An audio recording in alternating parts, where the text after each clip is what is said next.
What is up, guys? Kunya Snowden is back at it again with another video.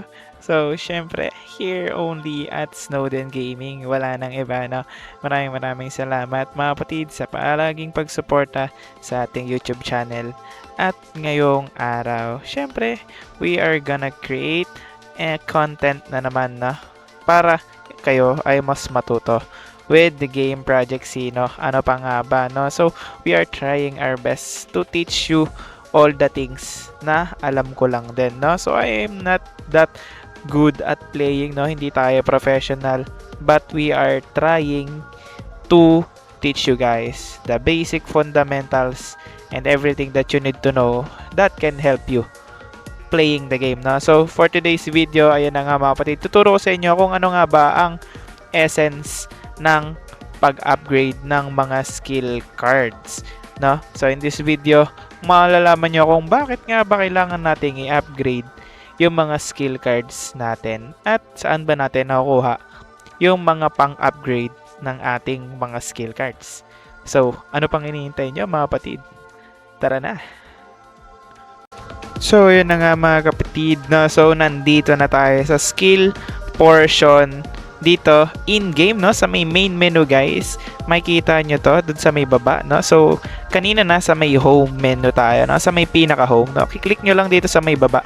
I-click nyo lang tong skills, na. So, dito makikita nyo na yung list ng mga skills ng lahat ng inyong mga Sinos. And also, pwede nyo rin silang makita dito sa deck, no? So, if you want to see the specific skill cards na meron yung lineup nyo na binuo or yung specific Sino na gusto nyo, pwede nyong tignan din here mismo sa deck, no? So, i-click nyo lang to, yung sa may right side dito, no? Click itong maliit na button na para nagsuswitch ng card. So, ayan, pagka-click nyo nyan, guys, makikita nyo na yung mga cards na available dito sa ating Guardian, no? So, makikita nyo, meron tayong Guardian, meron tayong Ninja, no? So, ito yung currently ginagamit natin, no? So, we're trying different compositions, no? So, ito, yung isa natin is si Psychic, no? So, kung makikita nyo dito, pwede nyo rin i-click yung details para makita nyo kung ano yung HP, ganyan. Pero focus lang muna tayo sa skill cards, guys. So, if you want to see all the skill cards, is punta kayo dito sa may skills, sa may baba. Pero, I advise na tignan nyo na lang dito sa may deck para makita nyo kung ano na yung ginagamit nyo na deck of cards, no? Kung makita nyo na yung deck of cards nung specific composition na ginagamit nyo in-game. No? So, ayan, click lang natin to si Guardian, no? So, example, ito. So, bakit nga ba, guys, mahalaga na ina-upgrade natin yung mga skill cards natin, no? So, number one, kasi every time na ina-upgrade natin yung mga skill cards natin, nadadagdagan sila ng stats, no? Tumataas yung stats nung mga skill cards natin, no? Let's say, for example, dito kay Little Archer. So, makikita nyo dito, summon 1 Little Archer, summon effect 73 HP, attack with 76 damage. So, need natin ng 4,000 coins, no? Yung gold coins, no? So, yung gold coins, nakukuha lang rin natin yan sa chest. No? Sa chest lang rin natin nakukuha yan, guys. So, click lang natin to, 4,000. Confirm lang natin, then ma-upgrade na. So, makikita nyo, naging 81 na yung ano na, HP niya, no? So, from 73, naging 81, no? So, that has a huge upgrade, no? So, lalo na sa mga rare cards, no? Yung mga mahirap makuhang cards, no? Isa na tong Little Archer. Medyo mahirap makuha yung cards na to. So, makikita mo from 73, naging 81 yung HP nung Little Archer natin, no?